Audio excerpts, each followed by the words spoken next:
All right, family, open your Bibles, please, to Luke chapter 19. Luke chapter 19. We are in a really significant passage this morning. I want to show you how and why this is such a special. Part of it is because it's a really familiar passage. We're talking about Zacchaeus, the man in the tree. But at the same time, this plays a really significant role in the writing of Luke.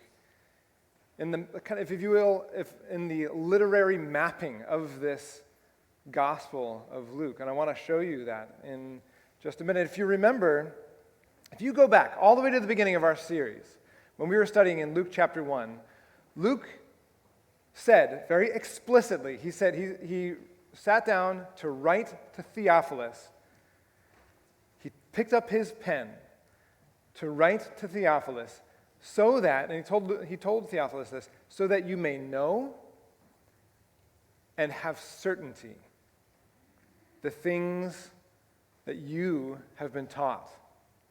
So that you may know and have certainty those things that you have been taught. In other words, like Theophilus was at this point where he was seeing the world change around him, probably, right? Like and wondering, like, how does this happen? This doesn't just happen. How does this happen? Where did this start? Why are people even willing to die for this message that's going around, this thing that's transforming the landscape of the world around me and the worldviews of people around me? What's going on, right? And Luke picks up his pen and says, I can explain. Let me tell you how this happened. And so he sets out to write these two books, the Gospel of Luke, and then immediately after, the book of Acts. The Acts of the Apostles. And you can even see this in the very first verses in the book of Acts.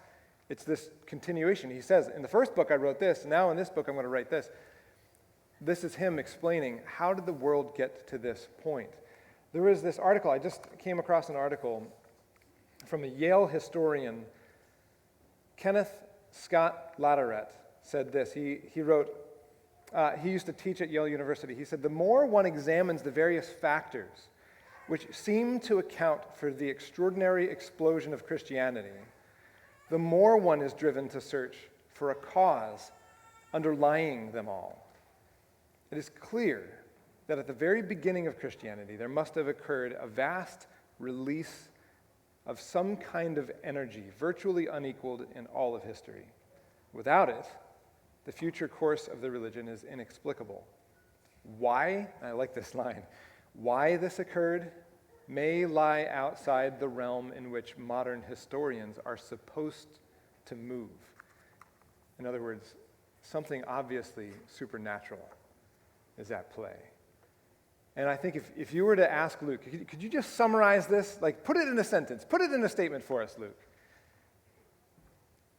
He might say, it's because the gospel changes everything.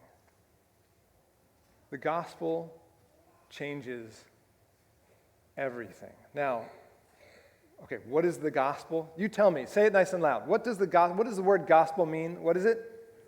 Good news, right?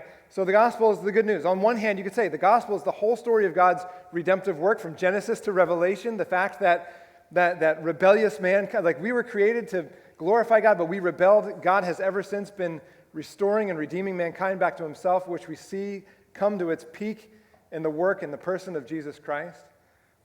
On the other hand, you could boil it down, just like Paul did. You could say the gospel is that Christ came into the world to save sinners, of whom I am the worst. Or you could boil it down like Jesus did. You could say, God so loved the world that he gave his only son, that whoever believes in him would not perish but have everlasting life. This is the gospel, right? And Luke would say that gospel, this gospel changes everything. But then you say, okay, but what are you talking about? Because there are major problems in the world, right? There are major problems in my world. Oppressive bosses, marriages dissolving, bullies at school, international conflict and war and death. Don't tell me the gospel, like the gospel's not going to make a difference in all of these realms, right? Luke would say, not so fast. Watch how the gospel changes everything. I mean, sure, international conflict, you may have to address that with another political or military force intervening. But even then, that's only going to be a temporary solution. It won't actually change anything. But the gospel could change that. The gospel changes everything. So one of the things I want you to see is that this, if you look in your Bible, this is the very last interaction that Jesus has before he hits Jerusalem. So Luke chapter 19, verse 1, we see Jesus and Zacchaeus.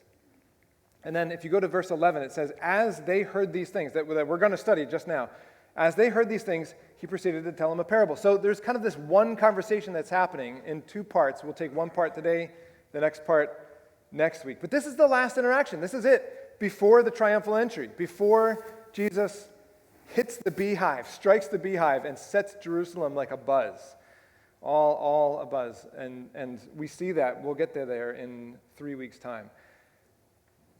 So Luke, in his story, and Jesus in his ministry, things are coming to a very particular point right here and right now. And one of the things that made this difficult, as I was studying the passage this past week, I had a really hard time. If I could let you behind the curtain a little bit into my own fuzzy brain, I had a hard time thinking through and narrowing down, well, what is it that we're actually going to focus on? Because when you read this story, and I know some of you already are very familiar with the story, so you can imagine some of this already.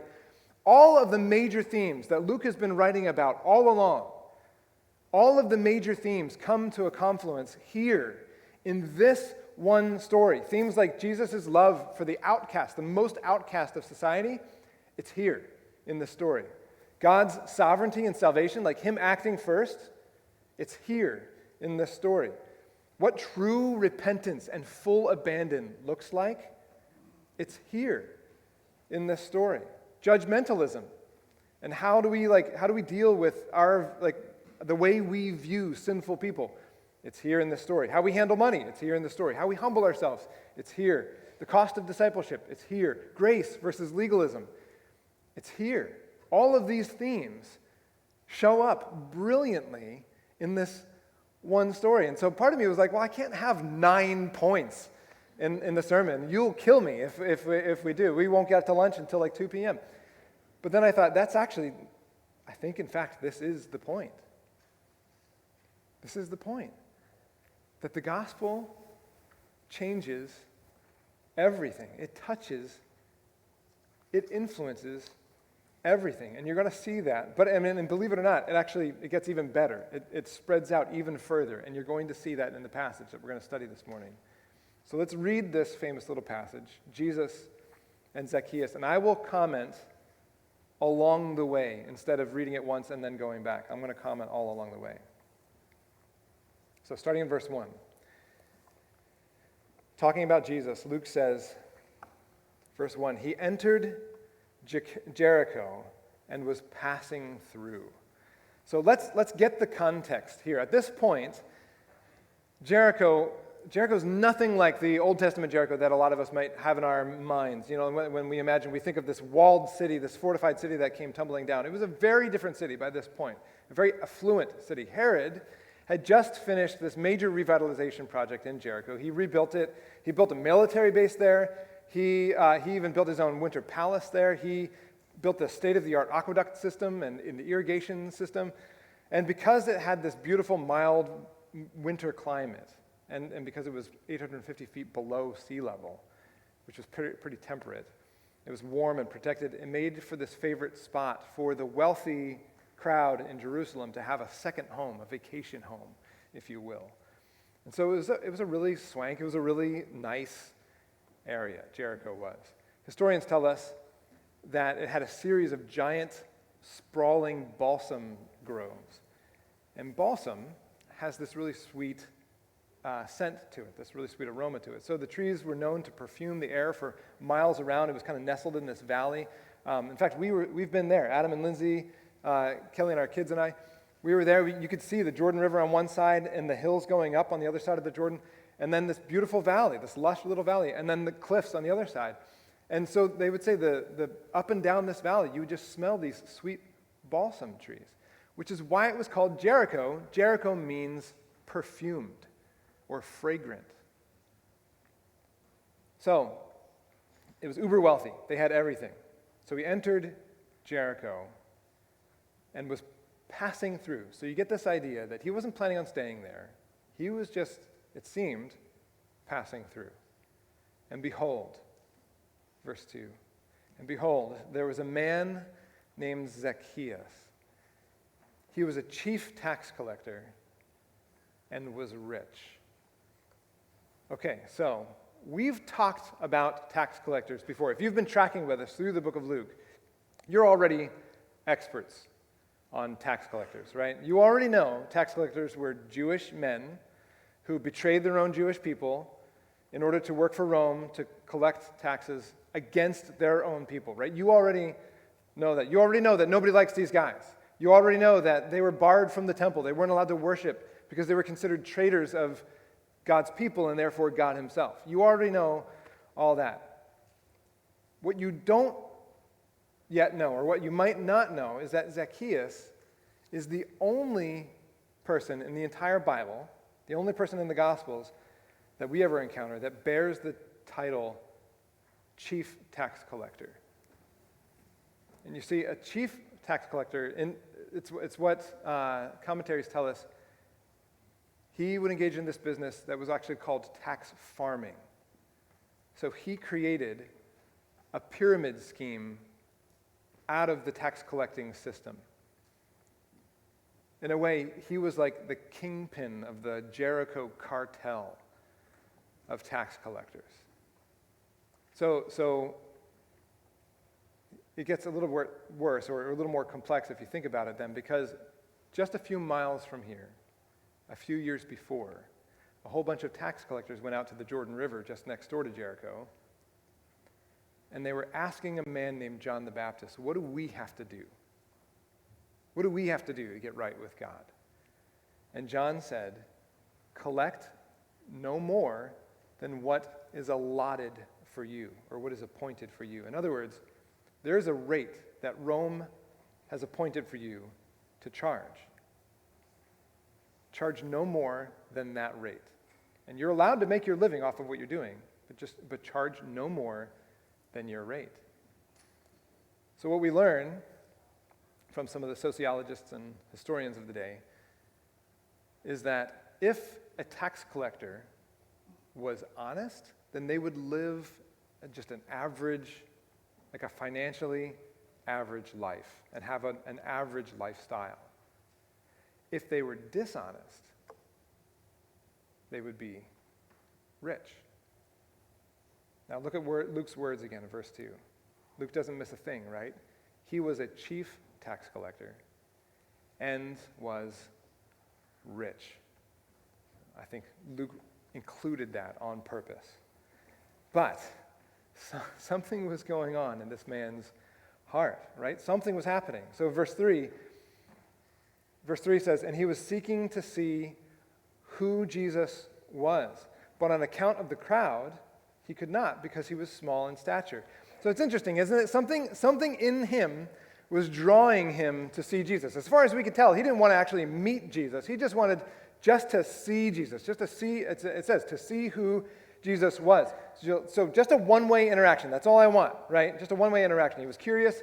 He was fascinated, kind of like a lot of people are today. Maybe even some of you are here just kind of exploring Christianity. I just want to know. I just want to see. I just want to know what this is about, right? What is this thing about? Now, historians add a little bit more to this that's helpful, because usually when we read this and we think, oh, he was short. This little guy, kind of like Danny DeVito running around, and he needed to, he couldn't quite get through the crowd, so he found a tree for himself. But the historians say, no, there's more to it than that, because not only because of his stature, but because of his social stature, his social state, he would have been in a lot of danger. If he would have been in a crowd, crowds were not good for tax collectors to be. That was not a good place, not a safe place, because somebody could have pulled out a dagger, which they carried. At any minute, they could have just pricked him in the back of the lung and moved on, and nobody would have known. Right? So it wasn't a safe place. Tax collectors never hung out in crowds because of that reason. They were hated men, and they knew it, and they carried that all the time. And so there's more to it. So because of the crowd and because of his stature, it says he had to get creative, right? He had to get desperate. Verse 4. So he ran on ahead and climbed up into a sycamore tree to see him, for he was about to pass that way. Now, I know if you grew up in the church, or if you have kids in the church, you're probably humming a song in the back of your head, right? Yeah. So somebody, Zacchaeus was a wee little man, and what? A wee little man was he? Man, you guys really know this, yeah. And he climbed up in a sycamore tree for the Lord he wanted to see. Yeah, good job. We're not going to sing it, but something was really going on in Zacchaeus' heart, in Zacchaeus' mind, something strong enough to make this grown man, this already despised man, look like an idiot, look like a child, if you will. Because in their culture, in their day, nobody ran. Only children would run. If you were having fun, if you were out playing as a child, you would run. Grown men never ran. But not only did grown men never run, they never, ever climbed trees. Especially with what they wore back then, right? Like you would never, if you were a grown man, you would never climb a tree. And so here is Zacchaeus running ahead of the crowd. Couldn't care less in this sense. Or if he cared greater about getting a glimpse. He wanted to see who Jesus was, willing to humble himself, willing to make himself childish, kind of inadvertently fulfilling what Jesus just said in Luke chapter 18, that in order to see the kingdom, one has to become like a child. So, here he is, up a tree, verse 5. And when Jesus came to that place, he looked up and he said to him, Zacchaeus. Now, let's just pause for a moment. Can you imagine what's going on in Zacchaeus' mind right now? Just put yourself in his shoes. Like the entire procession just stopped. The whole crowd is now looking up at him. Not just Jesus, but everybody with Jesus would have stopped and been looking up. And all those faces, all those eyes, all those people whom he had avoided, who he wanted to avoid. And Jesus looked up. So there he is, up in the tree, Danny DeVito, up in the tree. You could picture this, right? And any effort to stay anonymous, just to sneak a glimpse, that's over. That's way gone. But then also, you might be wondering, how do you know my name? Right? Zacchaeus, hurry and come down, verse 5. For I must stay at your house today. And you listen to the language that Jesus is using. When you hear all of this emphatic language, hurry, I must, today, I must stay at your house today. The language Jesus is using is this literary device that they would use then to point to the absolute necessity of that moment. You could say pointing to the divine necessity of that moment. In other words, this is the very next thing that has to happen in God's sovereign plan. I'm making my way to Jerusalem. Every step counts. This is the next one. This has to happen. God is in this, and you're not going to want to miss it. Zacchaeus, hurry and come down, for I must stay at your house today. It's as if, like in a way, in this moment, it's as if God, in his inestimable plan of salvation, had determined that in this moment, and in this city, right, and at this tree, a divine encounter would take place. And that's when you look at the story, and when you think about what's happening, that's exactly what's happening, right? That's exactly what's always happening. And some of you can remember a place in your life when you had this divine encounter. I can remember a place and a time in my life where I came face to face with God's grace. It's precious to you, and understandably so. But the distinct feeling you get at this point, when you're reading the story, the feeling you get is, who is seeking whom? Verse 6. So he hurried and came down and received him joyfully. And when they saw it, the crowd, when they saw it, they all grumbled He's gone in to be the guest of a man who is a sinner. Like this is the crowd's reaction, right? They're like, what? Like, are you kidding me? Jesus, what are you doing? This guy is a traitor. This doesn't even make sense. He has ripped every one of us off. He's the chief tax collector. He's the kingpin. He rules the roost here. That super nice meal that you're about to enjoy, I paid for that. My family paid for that. This isn't fair, right? Like this is not good. What are you doing? You're feeding the system. You're enabling the system. You're supposed to be fixing our problems. Are you not the Messiah? Like our hopes are in you. You're supposed to fix the problem. Fix the problem. Verse 8. And Zacchaeus stood and said to the Lord, "Behold, Lord, the half of my goods I give to the poor. And if I have defrauded anyone of anything, I restore it fourfold." Fixing the problem. Does the gospel have the power to change anything?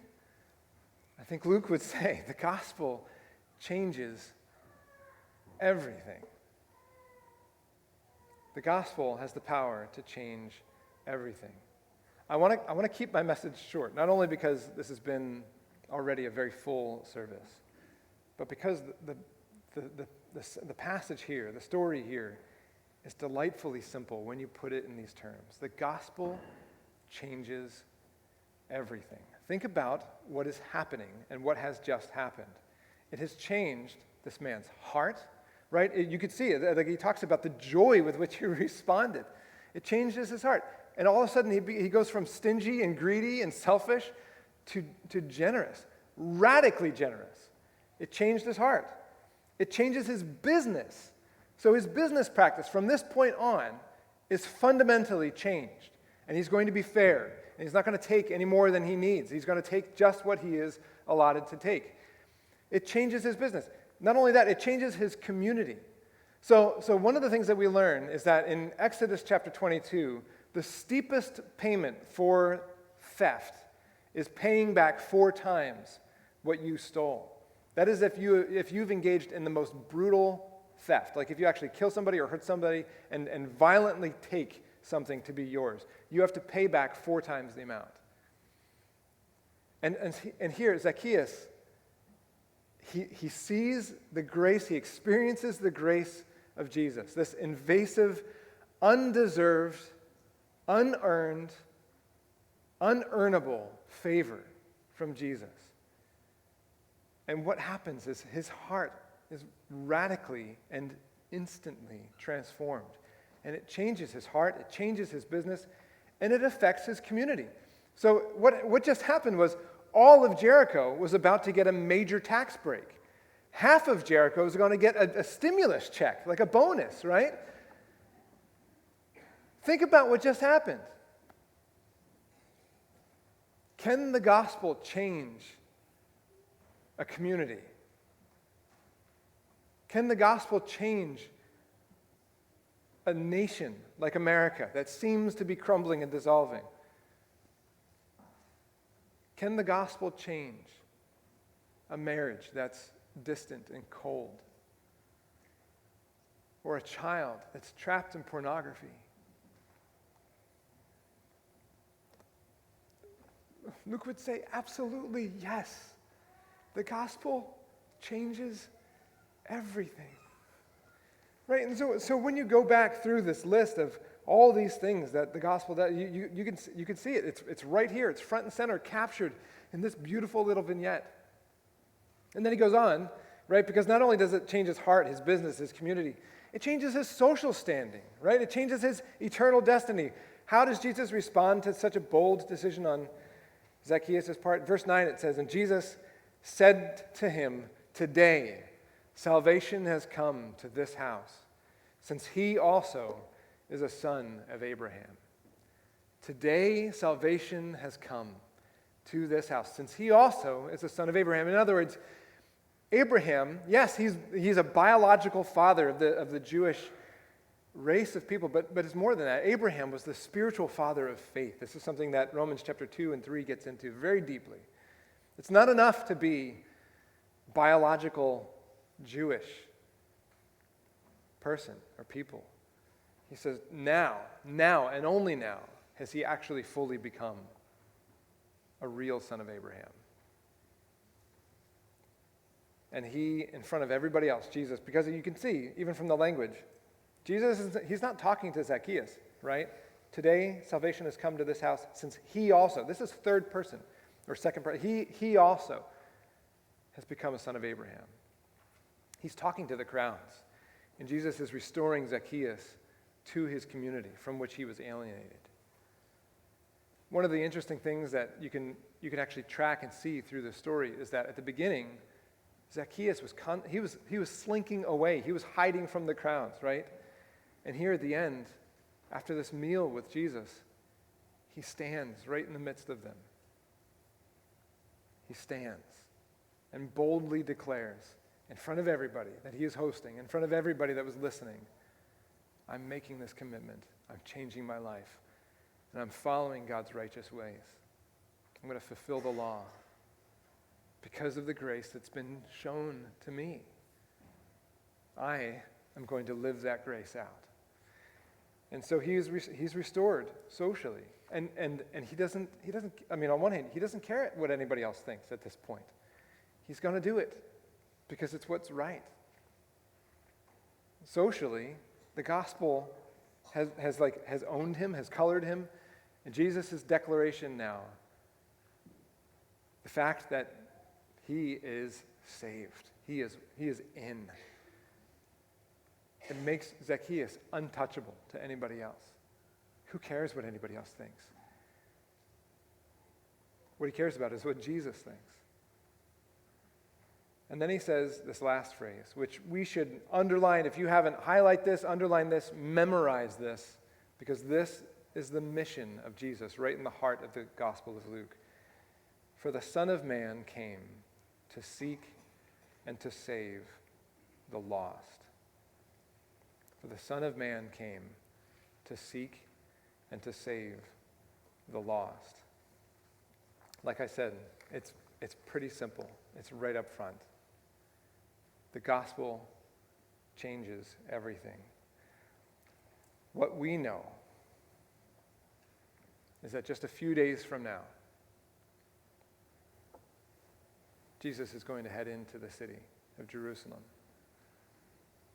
And just days from now, we're here, we see a man in a tree trying to remain hidden, yet seeking to see. Just a few days from now, we're going to see another man suspended on a tree. But exposed and ashamed for our sake, so that we could see. In fact, exposed in such a way that we have to see, we have to look up and see his nakedness, his sacrifice. In this tree, in our story, Jesus told Zacchaeus to come down and to receive salvation.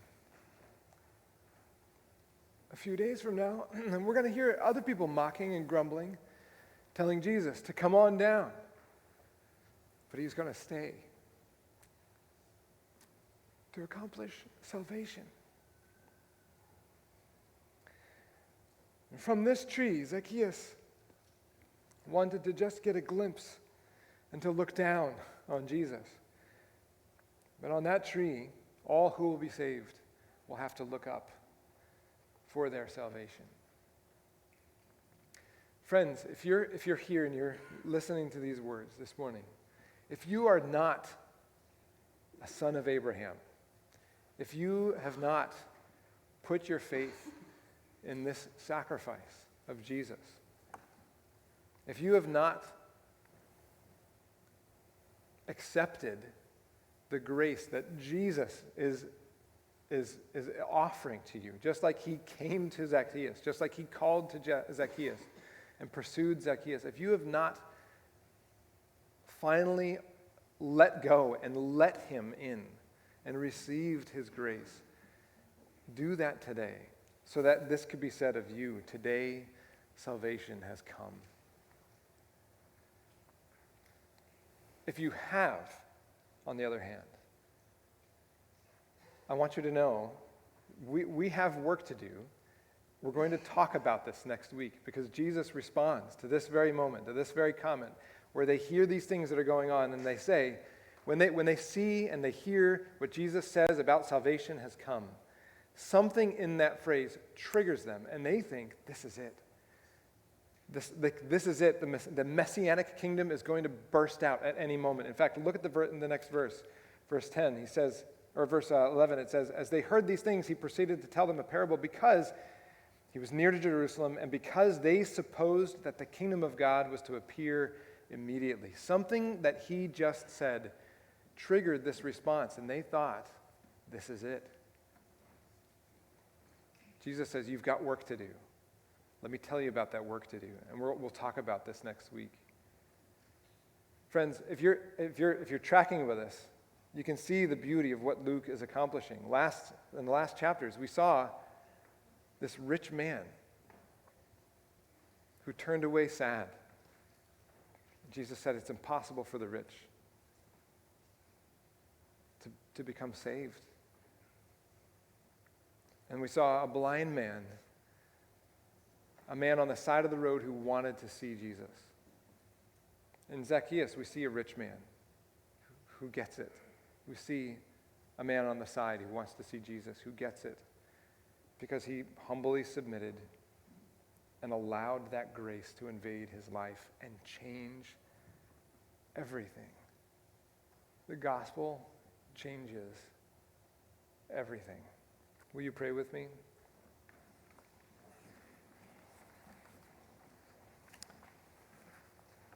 Father, thank you. Thank you for your salvation. Thank you that the Son of Man came to seek and to save the lost. Lord, when I was lost, you rescued me, reached into the pit and lifted me. Such grace. Lord, you know all that I've ever done, yet you love me still. Your blood has canceled every one of my sins. Thank you for the wonderful good news of the gospel. Thank you for how the gospel changes not just my eternal standing, but my everyday, right here, business in life, my interactions with other people, the way I handle my money, the way I think of myself, how the gospel changes everything. We praise you, Lord. Amen.